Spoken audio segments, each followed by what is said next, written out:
وہ ساری زندگی غربت میں رہا، غریب گھر میں پیدا ہوا، 6 بہنوں کا اکیلا بھائی تھا۔ غریبی اتنی تھی کہ مشکل سے 2 جماعتیں ہی پڑھ سکا تھا۔ جب 10 سال کا ہوا تو باپ چل بسا، 6 بہنیں اور ماں کی ذمہ داری اس کے کندھوں پر آ گئی۔ اب کون سہارا دیتا ہے باپ کے سوا؟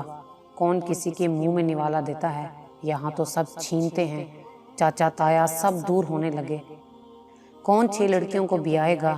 وہ 10 سال کی عمر میں زمانے کی سرد ہوائیں برداشت کرنے لگا۔ مزدوری کرتا، اپنے سے زیادہ کام کرنے لگا، 2 وقت کی روٹی کمانے لگا، اپنی ذمہ داریاں نبھانے لگا۔ وہ بہت محنتی لڑکا تھا، بہت مشکلات کا سامنا رہا۔ دن رات کی محنت پہ، جمع پونجی پہ اپنی بہنوں کی شادی کرنے لگا۔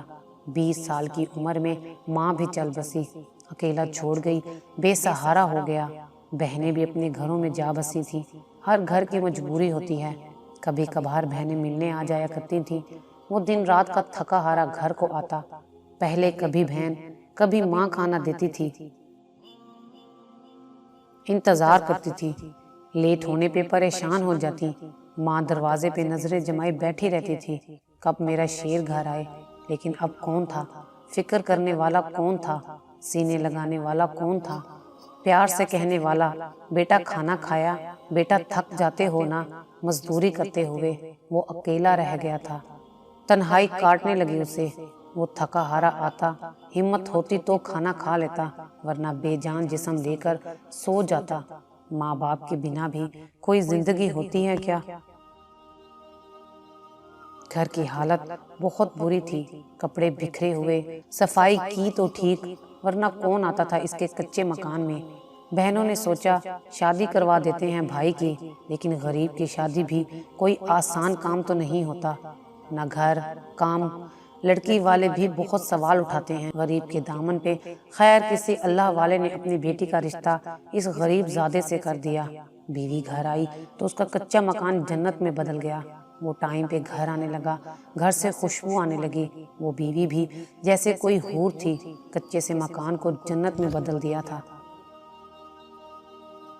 دونوں میں بہت پیار تھا، کبھی بھوک پہ بھی اس کی بیوی نے شکوہ نہیں کیا تھا۔ وہ ہر قدم پہ اس کے ساتھ رہی، اس کی سانس میں سانس لیتی تھی۔ وقت گزرتا گیا، خدا نے ان کو بیٹا دیا، بہت خوشیاں منائی گئی۔ اس نے اپنے 3 مہینے کی کمائی لگا کر بیٹے کی پیدائش کی خوشی منائی۔ وہ دن رات گدھے کی طرح کام کرنے لگا۔ خدا نے پھر کرم کیا، ایک اور بیٹے کی پیدائش ہوئی اس کے گھر۔ وہ 10 گھنٹے کی جگہ 15 گھنٹے کام کرنے لگا۔ اچھے اسکول میں پڑھایا، نہ دن دیکھا نہ رات دیکھی، نہ دھوپ چھاؤں نہ سرد ہوائیں۔ بس وہ چاہتا تھا اس کے بیٹے غریبی سے نکل کر ایک انسانوں والی زندگی جی سکیں۔ بہت محنت کی، ایک کو اس نے اپنا گھر بیچ کر ڈاکٹر کی تعلیم دلوائی اور دوسرے کو 10 سال کی کمائی دے کر بیرون ملک بھیجا۔ وقت کا تماشا تھا، وقت سکون آیا تو اس کی بیوی کو موت نے آن گھیرا۔ 40 سال تک کا سفر نبھانے والی، 40 سال سانس میں سانس لینے والی، دکھ سکھ کی ساتھی، ہر غم کو چھپانے والی، گھر جنت بنانے والی، جس کے بنا وہ اب زندگی کا تصور بھی نہیں کر سکتا تھا۔ وہ ایک پل بھی نہ لگا اور بچھڑ گئی۔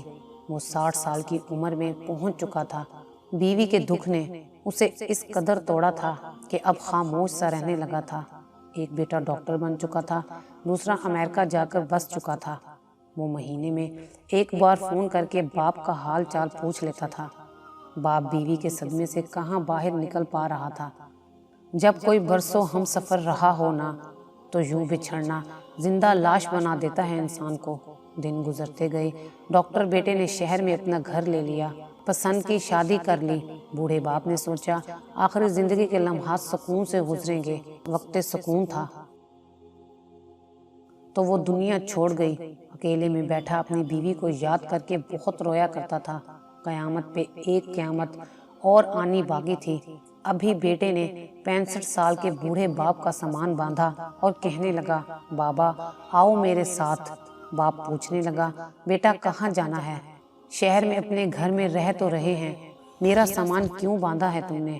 بیٹا کہنے لگا، بابا آپ کار میں بیٹھیں، سب بتاتا ہوں۔ بوڑھا کھانستے ہوئے کار میں بیٹھا اور لڑکا روڈ پہ گاڑی سپیڈ سے چلانے لگا۔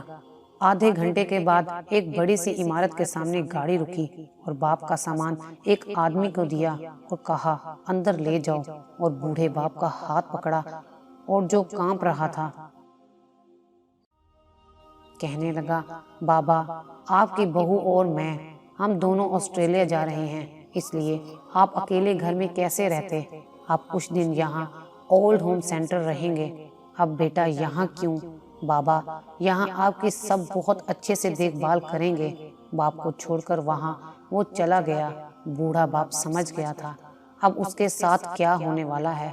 ساری زندگی کے دکھ لے کر، ساری زندگی کا بوجھ لے کر، اپنا گھر بیچ کر، زندگی بھر کا سفر کانٹوں پہ چل کر، دن رات کی بھوک پیاس گدھے کی طرح کام کرنا، سب اس کی نظروں میں سے ایک پل میں گزر جاتا تھا۔ بیٹے 6 مہینے تک حال تک نہ پوچھنے آتے۔ جب سہارے کی ضرورت تھی تو بیٹے دغا کر گئے، بیوی بھی چل بسی۔ اکیلے سے سفر کرنے والا پھر تنہائی پہ آرکا تھا۔ سوچتا تھا بیٹے جوان ہوں گے، میرا سہارا بنیں گے، میں بھی اپنی زخمی روح کو کچھ چین کی سانسیں دوں گا۔ لیکن وقت گزرتا گیا۔ وقت آخری تھا۔ موت کی دعائیں مانگنے والے پہ شاید خدا کو ترس آ گیا تھا۔ آخری ہچکی باقی تھی، چند سانسوں کا سفر تھا، اور وصیت کر رہا تھا کہ میرے پیارے بیٹوں، میرے جگر کے ٹکڑوں، جب میری میت لینے کے لیے آؤ گے تو میری میت کو ایک بار اپنے سینے سے ضرور لگا لینا۔ بہت تھکن ہے میری روح میں، بہت درد بھرا سفر طے کیا تھا میں نے۔ میرے بچوں، میں تمہارا باپ ہوں، بد دعا نہیں دے سکتا، لیکن میرے بچوں باپ کے ساتھ ایسا نہیں کرتے۔ مجھے نہیں یاد کہ تمہاری ماں کے جانے کے بعد میں کبھی ٹھیک سے سویا ہوں، کبھی پیٹ بھر کے کھانا کھایا ہوں۔ بیٹا یہاں تم لوگ چھوڑ کر گئے تھے نا مجھے، یہاں کوئی ہمیں نہیں پوچھتا تھا۔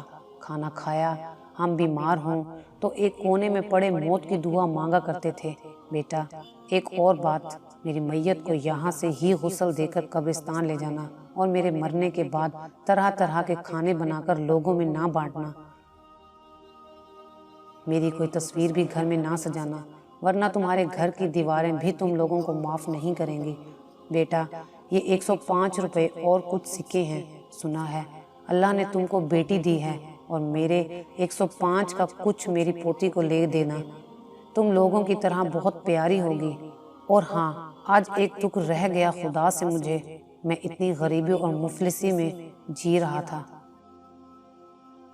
بہت خوش تھا، کاش میں بے اولاد ہوتا، کم سے کم اپنے گھر کی دہلیز میں آخری سانسیں گزارتا، نہ کہ اس اولڈ ہوم سینٹر میں۔ یہ الفاظ تھے کہ بوڑھے باپ کو ہچکی لگی اور عذاب سے نکل کر جنت روانہ ہو گیا، اور ٹانگ پہ بندھا ہوا پھٹا سا کپڑا اس کے درد کی گواہی دے رہا تھا۔